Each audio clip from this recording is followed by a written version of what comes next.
Guys, আপনারা দেখতে পাচ্ছেন আমরা ছাদে আছি। তো আজকে আমরা একটা গেম খেলবো, যে গেমে জিতবে তাকে এই যে এইটা দেওয়া হবে। তো আমার এখানে আছে দুই ফ্রেন্ড, একজন মৌমিতা আর একজন সন্দীপা। তো আপনারা দেখতেই পাচ্ছেন ওদেরকে। এখন আমরা মানে গেমটা খেলবো, তাই আমি মোবাইলটা সন্দীপার কাছে দিয়ে দিচ্ছি।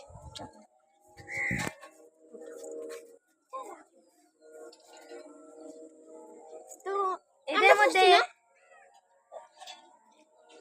মধ্যে একজন আছে বাদামনি। এই যে দেখতে পাচ্ছেন বাদামনি, একে বলা হয় বাদামনি। বাদামনি।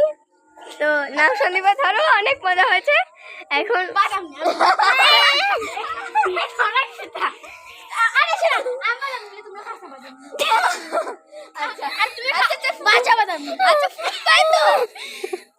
সন্দীপা তুমি এটা উপরে ধরতে হয় না, হয়েছে না, যাও।